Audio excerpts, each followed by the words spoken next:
जी इस वक्त NA 104 और PP 111 के अंदर इस वक्त जलसा जो है वो अपनी पूरी आबोताब में है।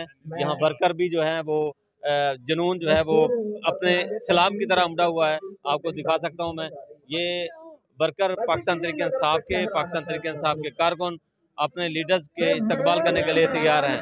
हामिद रजा ने यहाँ पर खिताब किया। अब कुछ ही देर के बाद बिशारत जोगर आएंगे और खिताब करेंगे। इस वक्त हमारे पास एक जुनून खड़ा हुआ है, इनसे बात करेंगे। आप क्या कहेंगे, आज का जो जलसा आपने अरेंज किया है और जलसे के अंदर बहुत ज्यादा तादाद लोगों की आई है? शुक्रिया सारे दोस्तों का। ये ਜਿਹੜੇ लोग तासर देंगे ना कि PP 111 CC 34 33 नून लीग के गढ़ आ, अल्लाह ही रहमत तुहाडे सामने गाड़ी रह गया, नून लीग खत्म हो गई है। ये इंशाअल्लाह परसों असीं इदां दस देंगे ना लोगों नूं कि इत्थे इमरान खान का वोट है कि नहीं है। ये वोट जिहड़ा सिर्फ इमरान खान का, इत्थे कोई किसी तलक ना, कोई बरियानी वाला नहीं है, सिर्फ इमरान खान का जुनून है। और अल्लाह की रहमत असीं 8 तरीक नूं खान साहब नूं जितावांगे अपने कैंडिडेटां नूं।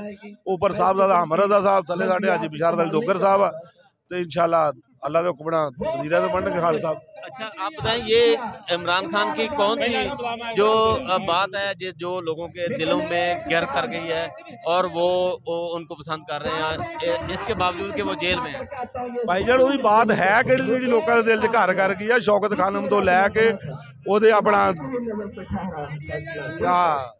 शेल्टर हाउस, सेहत कार्ड, ये गरीबों उन्होंने शेल्टर हाउस दिते। भाई इस तो कोई बात है कि नहीं है जी लोगों के दिल च घर नहीं कर गई। फिर सारिया गलों तो बाद जी अकवामे मुत्तहिदा के खलो कर नबी पाक सल्लल्लाहु अलैहि वसल्लम ने बारे गल की कि जो साडे दिलों के बहुत करीब है नबी करीम सल्लल्लाहु अलैहि वसल्लम, साडे तो सब वास्ते एजाज की गल हो कि पहली बारी सानू को अल्लाह ताला ने ऐसा वज़ीर आज़म दिता कि जिन्हें साडे इस्लाम की गल अकवामे मुत्तहिदा के खलो। अच्छा आप समझते हैं कि ये इलाका जो है अब नून लीग का गढ़ नहीं रहा है बल्कि पाकिस्तान तहरीक इंसाफ का है? भाईजान तुहाडे सामने तुसीं गढ़ कहने, गढ़ रह गया कला नून लीग खत्म हो गई है। यह सारी PTI है, ना कोई बिरयानी वाला बंदा वा, ना कोई पैसे दे के लियाने वाला। यहाँ कोई बिरयानी नहीं है भाई, बिरयानी वाला भी कोई नहीं है, ना मिनरल वाटर बोतल छोटी बोतल वाला बंदा भी नहीं है। हर बंदा अपने घरों खा पी के घर जा खाए पे बेलौस लोग आ। ये अज तुसीं कहो ना खान साहब बाहर आने तैयार आ, ये सारी आवाम बलडोजर थले लेटन तैयार है कि साडे उत्तों नगा के खान साहब बाहर कढ़ लिया। अच्छा ये आप बताएं, ये जो दूसरे जलसे हुए हैं यानी नून लीग के जलसे हुए हैं, उसमें बिरयानी यहाँ एक से इलाके में चली है? भाई बिरयानी चली, पैसे चले, उत्थे तो तरला बहुत चलिया। मैं कहना कि जिदा साडे गाजियाबाद दूसरा जलसा वा, ये तो बंदे थोड़े ही धोबी घाट, ये जोर साहब खान साहब दिलों के उस जगह चले गए, उन्हें बाईपास ने नहीं बाहर आ सकते।